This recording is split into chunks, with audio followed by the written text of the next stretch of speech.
अभी हमने स्वर देखा था, स्वर के प्रकार देखे थे। अब हम व्यंजन देखेंगे। व्यंजन वे वर्ण जिनका उच्चारण स्वरों की सहायता के बिना होता है। वे वर्ण जिनका उच्चारण स्वरों की सहायता के बिना होता है व्यंजन कहलाते हैं। वे वर्ण जिनका उच्चारण स्वरों की सहायता के बिना होता है व्यंजन कहलाते हैं। हिंदी वर्णमाला में 33 मूल व्यंजन हैं। आपने देखे होंगे क से ज्ञ तक, क से ज्ञ तक 33 मूल व्यंजन हैं। स्वर 11 होते हैं, जो व्यंजन है हमारे 33, मूल जो होते हैं वो 33 मूल व्यंजन होते हैं। उसी में देखेंगे कि व्यंजन के भेद। अब आगे इसमें कंटिन्यू करते हैं तो उसमें पता चलेगा कि हमें कितने व्यंजन हैं और उसके कितने भेद हैं। भेद में हम देखेंगे 3 प्रकार के हैं। 3 प्रकार कौन से हैं? स्पर्श व्यंजन, अंतस्थ व्यंजन, ऊष्म व्यंजन। स्पर्श व्यंजन, अंतस्थ व्यंजन और ऊष्म व्यंजन। स्पर्श व्यंजन जिन व्यंजनों का उच्चारण मतलब जहाँ से आपकी आवाज़ निकलती है, वो आवाज़ जहाँ से आ रही है मतलब उच्चारण स्थान। तो जिन व्यंजनों का उच्चारण कंठ, तालु, मूर्धा, ओष्ठ और दंत से होता है। कंठ, तालु, मूर्धा, दंत और ओष्ठ से स्पर्श होता है, मतलब जहाँ छूता है वो स्पर्श व्यंजन कहलाते हैं। एक बार और हम देखेंगे। सबसे पहले कुछ शब्द हैं जैसे उच्चारण, जहाँ से आपकी आवाज़ निकल रही है उच्चारण, और स्पर्श जहाँ पे छूता है, ये उच्चारण और स्पर्श। तो उच्चारण जहाँ से आपकी आवाज़ निकल रही है और स्पर्श जहाँ वो छूता है। तो उच्चारण कंठ, तालु, मूर्धा, दंत और ओष्ठ के स्पर्श द्वारा होता है, उसे स्पर्श व्यंजन कहते हैं। अब स्पर्श व्यंजन में हम ये चार्ट बना हुआ है, इस चार्ट के माध्यम से हम समझेंगे कि आपके जो शब्द हैं, जहाँ जहाँ से जो व्यंजन है क ख ग घ, उनका मतलब स्थान कौन सा है जहाँ से वो आवाज़ निकलती है। तो ये चार्ट है और चार्ट के माध्यम से हम समझेंगे कि वो उच्चारण स्थान कौन कौन से हैं। जैसे कंठ, कंठ में उसका नाम दिया है कंठ। हम नॉर्मली स्थान जो होता है कंठ यहाँ से होता है, बोलते हैं नॉर्मल कंठ। कंठ उसका नाम होता है। और वर्ग कौन सा होता है? क वर्ग। क वर्ग में क्या क्या आता है? क, ख, ग, घ, अंग। ये क वर्ग हो गया, ये एक पूरा वर्ग हो गया। ठीक है, तो जो क, ख, ग है अंग, ये एक पूरा वर्ग हो गया। अब इसे हम वर्ग बोलेंगे, ये एक पूरा वर्ग हो गया। वैसे ही ये एक वर्ग हो गया, ये एक वर्ग हो गया, मतलब च वर्ग, ट वर्ग, त वर्ग और प वर्ग। तो आप इसको एक वर्ग कह सकते हैं, इसको एक वर्ग कहलाता भी है। अब उसी तरह समझेंगे कि कंठ, जो यहाँ से आवाज़ आती है आपकी यहाँ से, कंठ, इसको कंठ बोलते हैं। तो ये आपका जो कंठ है, क वर्ग का उच्चारण पूरा कंठ वर्ग से होता है। आप उसको बोल के देख सकते हैं, जैसे क, ख। आप उच्चारण जब करेंगे तो आपकी आवाज़ यहाँ कंठ से आती है। तो ये पूरा जो क वर्ग होता है वो कंठ से निकलती है आवाज़ उसकी। तो आपसे अगर कोई क्वेश्चन करे कि मतलब क, ख, ग, घ, अंग, ये जो वर्ग है ये उच्चारण स्थान क्या है, तो आप इसको क्या कहेंगे? कंठ। क वर्ग का उच्चारण स्थान कंठ कहलाता है। ठीक है, उसी तरह हमारा होता है च वर्ग यानी तालु। जो हमारा आपके मुंह में जो ऊपर का हिस्सा है, जो टच होती है, जीभ जहाँ ऊपर जाके टच होती है, वो स्थान को हम तालु बोलते हैं। ठीक है, तो जब आपकी जीभ वहाँ जाके टकराती है तो वहाँ से कौन कौन से शब्द निकलते हैं जो आपके व्यंजन में आते हैं? ये हो गया तालु। नाम होता है तालव्य, जो हिंदी में उसको बोलते हैं तालव्य, तालु। नॉर्मली हम घर में बोलते हैं तालु, लेकिन उसका नाम जो होता है वो तालव्य होता है। और तालव्य क्या होता है? च वर्ग में आता है। तो च वर्ग का मतलब च, छ, ज, झ, या, ये च वर्ग जो है उसका उच्चारण स्थान क्या है? तो उसका उच्चारण स्थान तालु है। अब आप बोल के देखिए कि च, आपकी जीभ कहाँ जाके टच हो रही है? आपकी जीभ जाके तालु में टच हो रही है। छ, आपकी जीभ देखिए, आप कोशिश करेंगे, आपको खुद अनुभव होगा कि आपका जीभ कहाँ जाके टच करती है। तो जीभ जब टच करेगी तो आपको खुद अपने आप अनुभव हो जाएगा कि वो स्थान कौन सा है। ठीक है, तो ऐसे ही हम च, छ, ज, त, च, छ, ज, ये कहाँ जाके टच कर, वो आपके ऊपर तालु में टच हो रहा है। मीन्स वो उच्चारण स्थान क्या हुआ? तालु। तो च वर्ग का उच्चारण स्थान क्या है? तालु।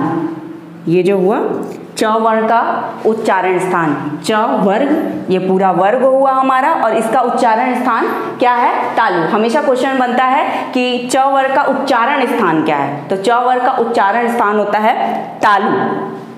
नेक्स्ट आते हैं ट वर्ग। ट आप जोर लगे ट बोलने की कोशिश करिए और देखिए कि कहाँ से आवाज निकलती है। त मूर्धा, ट जब तालु के साइड में आते हैं, आगे साइड वो होते हैं आप बोल के देखिए ट ट।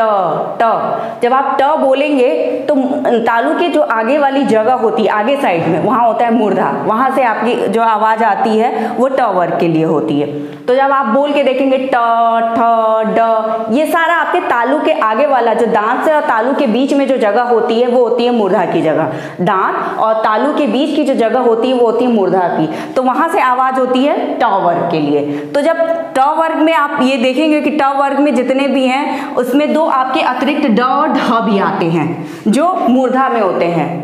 आपने और में देखे होंगे वो उसमें एक्स्ट्रा में नहीं आते, लेकिन ड और ढ ये जो होते हैं मूर्धा से ही बोले जाते हैं। आप बोल के देखिए ड ढ, आपके दांत और तालु के बीच में जो जगह होती है वो होती है मूर्धा, वहां से इसका स्पर्श होता है। आप जो तालु हमारी जो जीभ है वो टच करती है उस जगह को, तो वहां से जो आवाज आती है वो ट वर्ग के लिए होती है। ट वर्ग में अतिरिक्त में ये ड और ढ भी आते हैं, मतलब जो आवाज है उसके अकॉर्डिंग, नॉट आपके ट वर्ग में यहाँ से ट ठ ड ढ ये इतने ही होते हैं 5 ही, लेकिन उसमें अतिरिक्त जो आपकी मूर्धा की जगह है उस मूर्धा की जगह में से ये ड और ढ भी वहीं से उच्चारण स्थान है, उसका भी उच्चारण स्थान वहीं है, इसीलिए ये मूर्धा में आता है। तो मूर्धा को नाम से हम बोलते हैं ऐसे हिंदी में मूर्धन्य। मूर्धन्य आपको कभी भी क्वेश्चन दो तरीके से पूछ सकते हैं, या तो मूर्धा भी कह सकता है या मूर्धन्य भी कह सकता है, इसीलिए हमने इसको कैटेगराइज दोनों तरीके से किया है। जो नॉर्मल हम अपनी बोलचाल की भाषा में क्या यूज करते हैं और इसका स्पेसिफिक नाम क्या है, तो ये मूर्धा हो गया, मूर्धन्य का नाम क्या है। और मूर्धन्य में क्या आता है? ट वर्ग, और ट वर्ग में भी ड के बाद ड और ढ ये भी मूर्धन्य में भी आता है। तो ये हमने देखा कि अगर क्वेश्चन आता है कि ट वर्ग के लिए आपका उच्चारण स्थान क्या होगा, तो ट वर्ग का उच्चारण स्थान होगा मूर्धा मूर्धन्य, जिसे मूर्धा बोलते हैं उसे ही मूर्धन्य बोलते हैं। तो ट वर्ग का उच्चारण स्थान क्या हो गया? मूर्धा। नेक्स्ट देखते हैं ट वर्ग।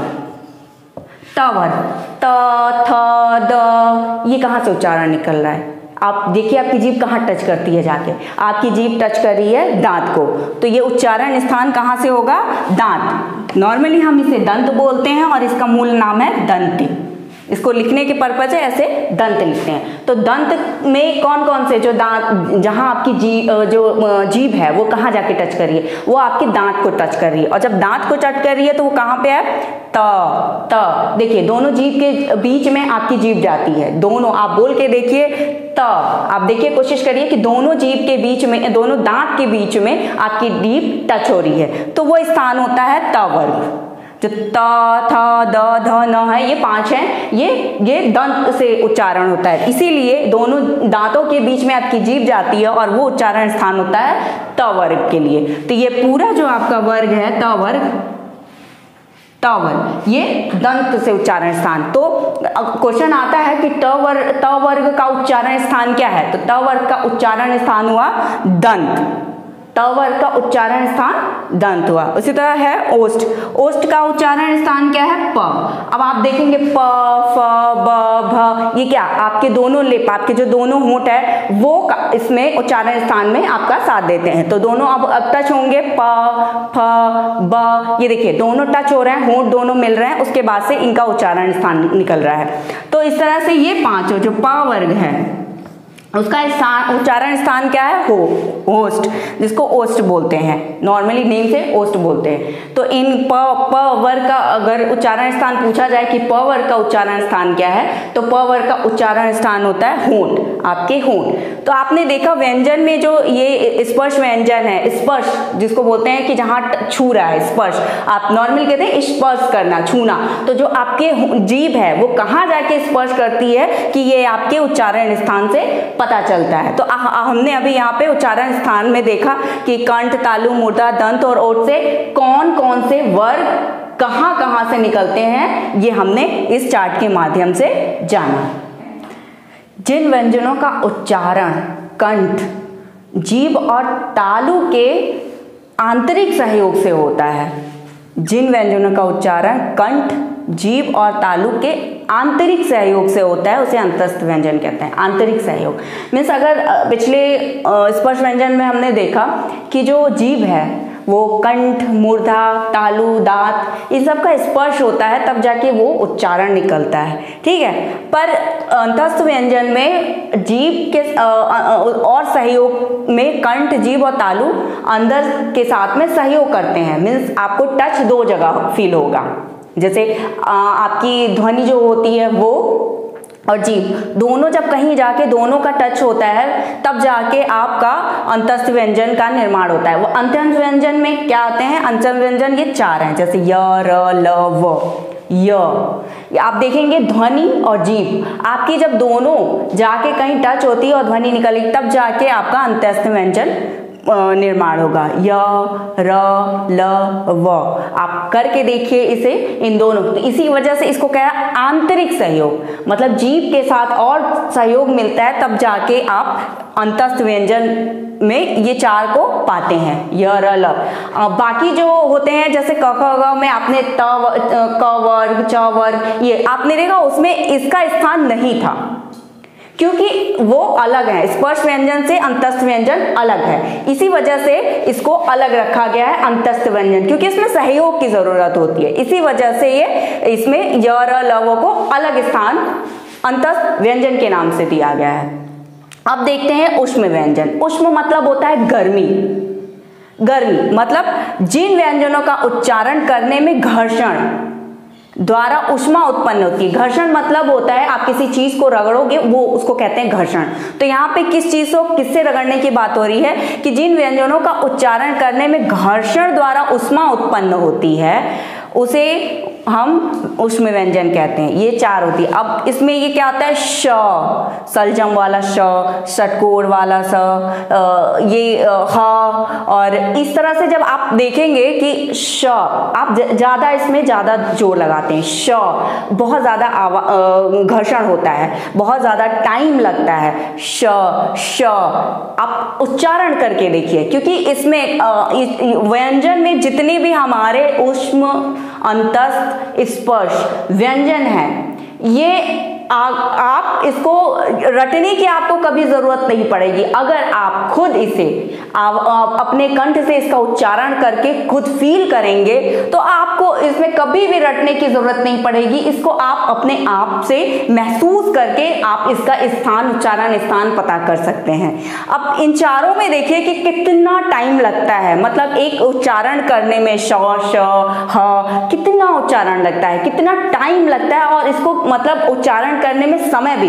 बाकी आपने देखा है कि उनमें कोई ज्यादा समय नहीं लगता, बस उसका स्थान नहीं लगता, लेकिन इसमें आपको ज्यादा जोर लगाना पड़ता है। यहाँ पे उच्चारण आने में घर्षण होता है, इसी वजह से इसको ऊष्म व्यंजन कहते हैं। ठीक है। रिलेटेड अगर आपकी कोई भी क्वेरी हो तो आप कमेंट बॉक्स में कमेंट करके पूछ सकते हैं, हम आपका उसका जवाब देंगे। और आपको हमारे पढ़ाने का तरीका और मेरा चैनल अगर आपको पसंद आया हो तो प्लीज़ लाइक, शेयर और सब्सक्राइब करना ना भूलें। ज़्यादा से ज़्यादा शेयर करें और सभी लोगों तक पहुँचाएँ। धन्यवाद।